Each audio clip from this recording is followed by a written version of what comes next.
بسم الله، السلام عليكم. ان شاء الله كاع تكونوا بخير وعلى خير. اليوم ان شاء الله غادي نحضروا 3 وصفات في وصفه واحده. غادي نحضروا صلصه الجبن، ذوق رائع، وغادي نحضروا خبز البانيني، ونحضروا الشاورما. وصفه سهله وبنينه بزاف. كما راكم تشوفوا جمعت لكم 3 وصفات في فيديو واحد في وقت قصير، بنتهم خرافيه. ان شاء الله تكملوا معايا الفيديو حتى الاخير باش تحصلوا على هاد السندويتشات الرائعه. خبز البانيني تقدروا تخدموا به هاد السندويتشات، وتقدروا تاكلوه مع شوربه ولا اي حاجه تحبوها. اول حاجه نبدو بالشاورما. بسم الله. انا في طبس يكون عميق شويه، عندنا نديرو كميه تاع الدجاج ولا الداند اللي عندكم. هنا استعملتها بالداند، نديرو معاه القزبر هذا،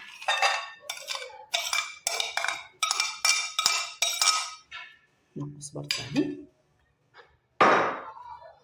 يعني كلشي على ضربه. الشحمه تاع الخروف غسلتها وطحنتها. الوصفه الاصليه تاع الشاورما تجي فيها الشحمه تاع الخروف. عندي نص فنجان تاع الزيت عادي، عندي نص فنجان تاع خل،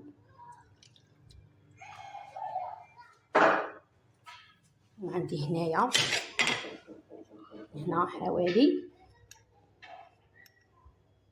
نص ملعقه صغيره تاع ملح. ومن بعد الملح ديروا ذوقوا، يعني الملح على حساب الذوق. عندي هنايا الماء تاع البصل باش ما ننساوهش. بصله طحنتها وندي منها غير العصير تاعها، وهذه البصله ما نرميهاش، نطيب بها.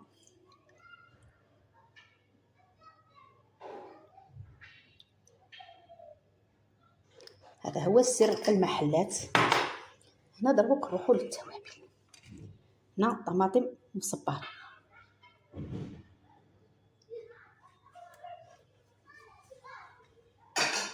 عندي هنايا لا موتارد،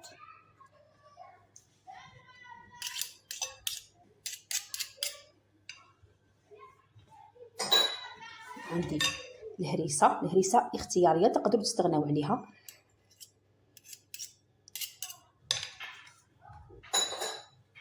هنا عندي نعاود لكم التوابل: زنجبيل مطحون، قزبر، ثوم مطحون، فلفل اسود، فلفل احمر حلو، كمون، فلفل احمر حار غير شويه. كما راكم تشوفوا 7 تاع التوابل.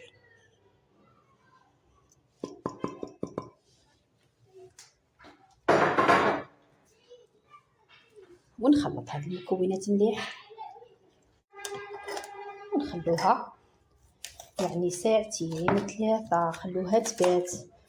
اذا كان خدمتيها في الليل خليها في الفريجيدار تبات، والصباح طيبيها. انا غادي نخليها غير ساعه ولا 2، نديرها لهم ان شاء الله في العشاء.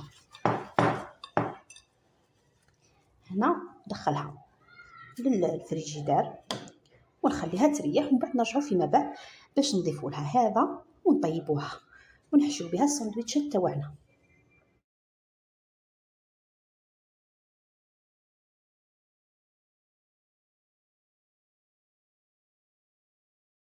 هنا بعد ما ريحت حوالي ساعتين، الحق خليتها حوالي ساعتين ولا اكثر، ما قدرت لهاش الوقت نيشان. دروك نزيد لها هذا بو تاع ياغورت طبيعي طازج هذا، ونروحو نطيبوها.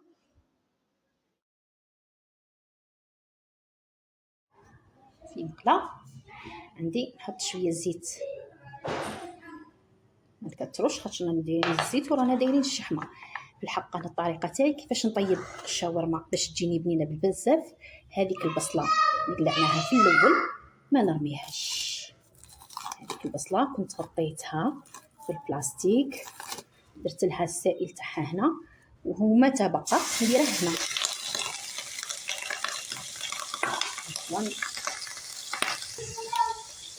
لكن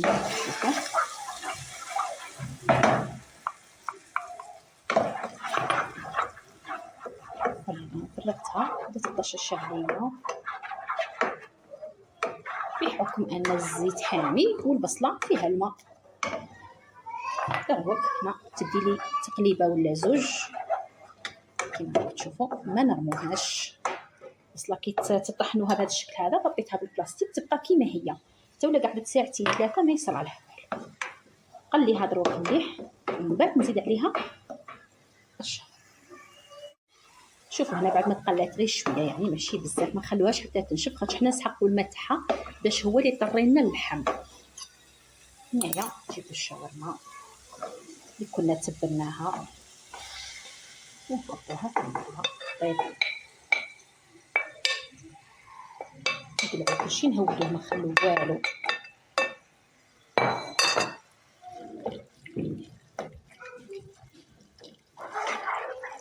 هذيك البصله كطيب لنا اللحم، طيب لنا طري ويجي بنين.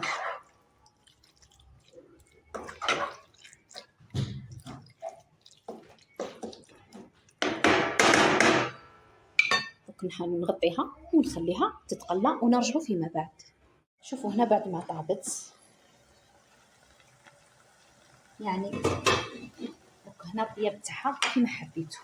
تحبوا تنشفوها على اكثر من هكا نشفوها، بصح انا نبغيها بهذا القوام. راني خادمتها بخبز البانيني ومانيش راح نستعمل لاصوص تاعها، وبالتالي راح نخليها فيها باش تعطيني بنه الخبيزات تاع البانيني تاعها بهذا الشكل هذا. هنا كيما راكم تشوفوا طاب اللحم. نخلو الشاورما على جهه ومن بعد كي نبغوا نستعملوها كي نطيبوا الخبيزات تاعنا ونكملوا كي نحبوا نستعملوها نعاودوا نسخنوها. ودروك نخدموا خبز البانيني هذا اللي راكم تشوفوا فيه طري وهشيش. ويلا بسم الله نبداو الوصفه.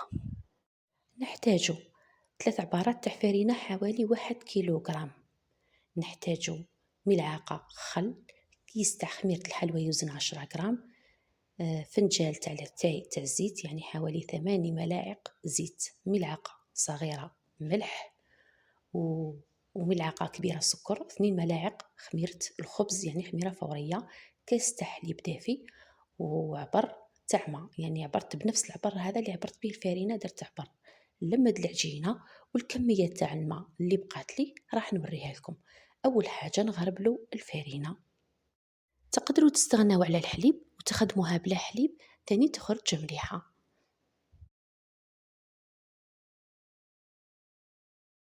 نزيد نغربل معاه كيس تاع خميرة الحلوى باش من بعد يتوزع لنا كاع على الخليط.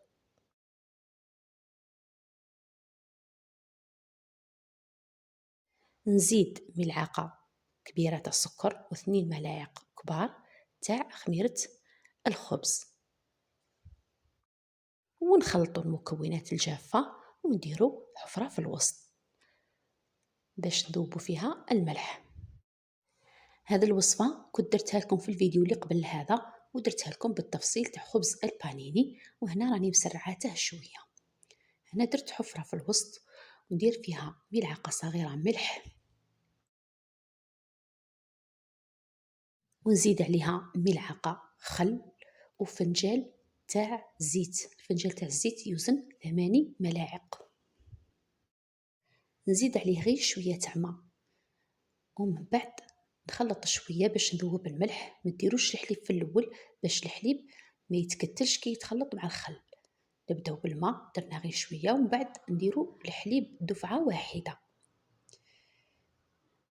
وهذيك الكميه تاع الماء اللي بقات لي نبقى نرش غير بشويه حتى تتلمد لي العجينه وتحصل على هذا القوام هذا، يعني عجينه طريه وتتلصق نوعا ما في اليدين كما راكم تشوفوا.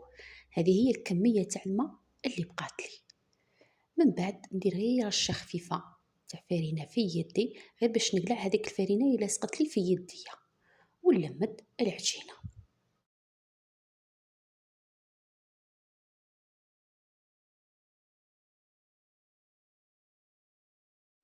بعد ما لمدناها نحطوها فوق سطح العامل وندلكوها غير شويه. انا دلكتها حوالي دقيقه لا اكثر.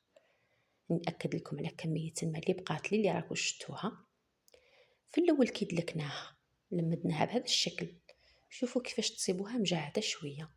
نعاودو نرجعوها لنفس الطبسيل اللي عجناها فيه، وندهنوها بشوية تاع زيت ونغطوها. هذا الزيت يساعدها انها تخمر.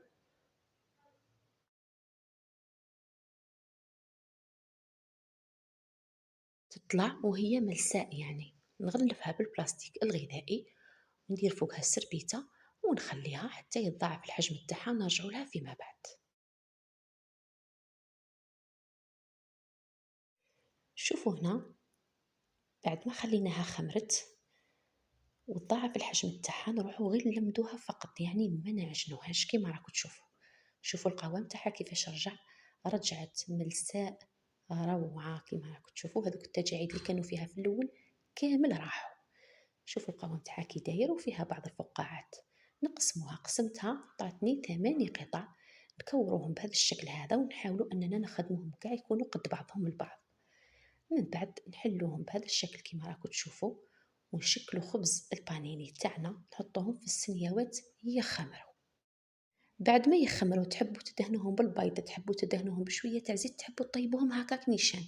انا نحب ندهنهم بشويه تاع حليب وشويه تاع زيت وندخلهم للفرن يطيبوا. درت لهم شويه تاع سانوج من الفوق، وهذه مرحله اختياريه، تقدروا تطيبوهم كما قلت لكم مباشره. ومن بعد نروحوا نحضروا صلصه الجبن.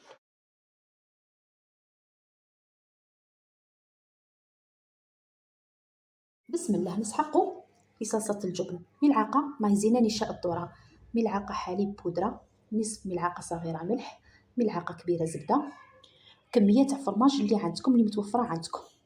هنا عندي كاس ونص تاع حليب، نديرو الكمية الأولى نطيبو بها، وهذا النص نديرو منه شوي ونخلو شوي. إذا ثقالت لنا ولا نعاودو نطلقوها به، يعني نتحكموا في القوام تاع الكريمة بهذا. بسم الله نبداو. بسم الله. هنا نغربلو المايزينا ونغربلو حليب البودرة، نصف ملعقة صغيرة ملح، الزبدة خلوها حتى كي طيب لنا.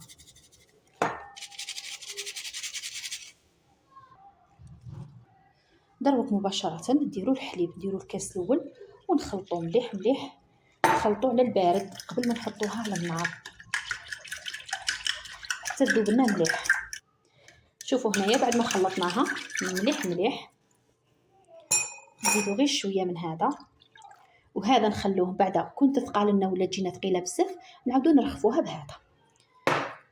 هنا درك نعاود نصفيها كيما راكم تشوفوا، ما فيهاش كاع الحبيبات، ونروحو نطيبوها مباشره. بسم الله. هنا نحطوها فوق النار مع التحريك المستمر، ما نغفلوش عليها كاع. بعد ما تعقاد لنا وتثقال نديرو لها الزبده،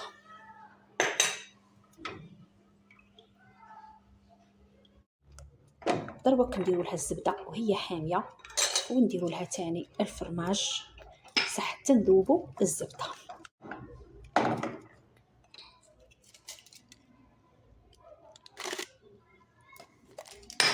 الفرماج هذا متبل، تحبوا تتبلوها بالفلفل الاسود ديروا له. دروك كنا نحطوها في بول، هنا نطحنوها.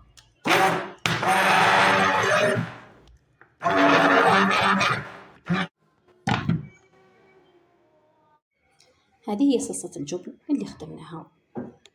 شوفوا القوام تاعها كريمي رائع.